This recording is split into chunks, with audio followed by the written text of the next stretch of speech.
3 herbs to sleep. Will Shannon, Pinnacle Health, Sydney, Australia, international reach. It's a pleasure to talk to you. Quickly, 3 herbs to sleep in. People like emoticons. This usually becomes a sleeping face on my phone. 3 herbs to sleep. Ashwaghanda. Don't want to offend any naturopaths out there. You probably think of ashwagandha as being stress relief. What's the Latin botanical name? Just hit me. I haven't said you wrong so far. Just have patience with me. Don't be upset. Withania. That's the genus. Genesis, the beginning in Greek.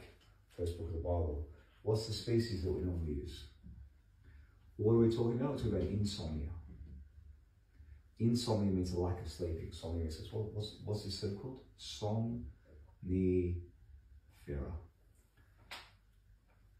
I had it's a long story behind how I came up with this herb, but I had a client that was a billionaire, founder of a tech company, household name, come to Sydney, and I was giving out a herb of the week, free herb, to clients. We see quite a few, so it's not always cheap to give everyone a free herb. And I gave people a very large dose of this, and I was just trying people.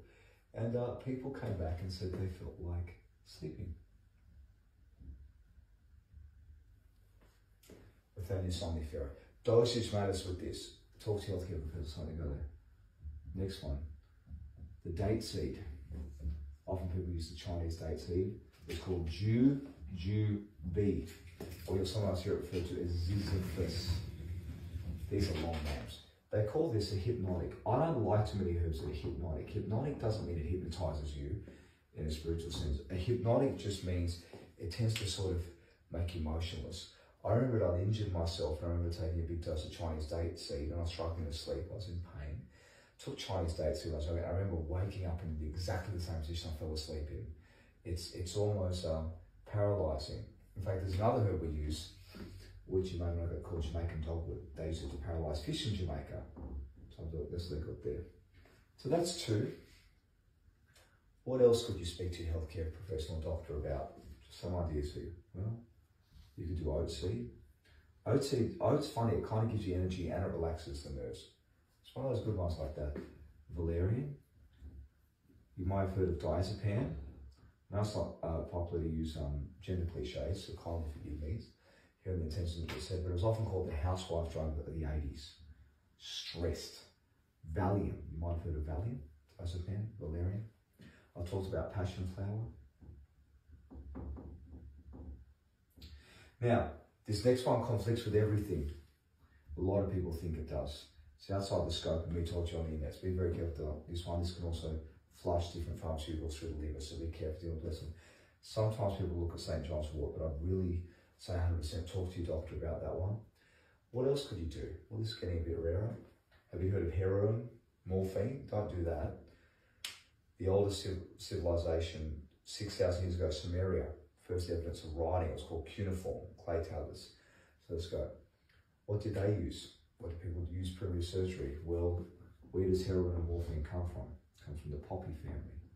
Now, don't use opium or opiates, but there is one legal herb, which is named after the state on the west coast of California, which has a different chemical profile. My closest female friend, very mature woman, one of the 2, amazing network, amazing woman, mature, a mother. Often people around, we've tried different herbs. I've got a lot in my clinic. Everything I've heard. I remember us trying California poppy. We stopped a little bit because it actually made us feel joyful. We were laughing like a couple of immature teenagers. We just felt like laughing. We both live stressful lives. It's good to have joy. What else could we use? Well, I wrote this on the board by mistake. Albizia bark. Your naturopath, if they prescribe you as a naturopathic doctor, whatever country it's in, depending on the qualifications and the wording they use, you might see them prescribe albizia bark. A lot of naturopaths use it for the immune system. It tastes quite nice. I bought this as a tea. But albizia bark is called I sometimes call it Asian, not to discriminate against countries. Some people, they call it the Japanese happiness tree. What would you do if you had pain? I'll give you one more. What if you had pain and you couldn't sleep? These will help. this will help. Also, a lot of these, just in general, now, when people are trying to sleep, am I trying to drive blood towards the brain or away? So am I going to give them cups of ginkgo tea before bed so they're alert and awake? Or are we doing the inverse, we're doing the opposite? So a lot of these things, I'll give an example. I remember giving people too much vanilla bean. Vanilla bean is very expensive, very expensive. It was hard for me to source. And I remember asking, boy, there's this vanilla bean made us feel this. It wasn't something I'd take before reading the encyclopedia. So just be careful. There's certain things you take that may give a feeling, not necessarily in the world, but drive blood away. I'm going to give you one more wildcard. Again, check with the naturopath healthcare practitioner just for what works for you. This is just some framework, some metaphors to think by. It's not always literal. Frankincense powder.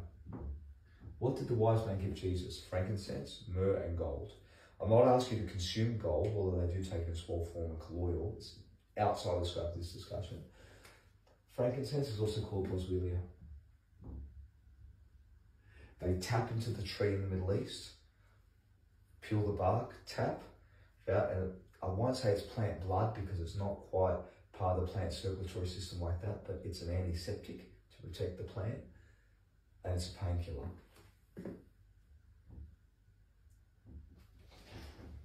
Now, am I saying replace your Western with this? No. I've used reasonably big doses with. I've seen a lot of rugby players out here, many. There's many teams that I've seen. Frankincense, you have to be, it's not bad for you, they eat it like food, the resin, but just be careful because people use low doses and you want a clinician that knows how to dose this right for you. So again, go out, find something else. That's a few herbs, withania somnifera, sleeping, ashwaghanda, the date seed from China, jujube or zizyphus. Looked at oats, specifically the seed. We looked at Valerian, passionflower, type of poppy called Californian poppy, which is legal, different nutrient profile. We looked at Jamaican dogwood and we looked at albizia bark. All things you could have a discussion with an appropriately qualified person.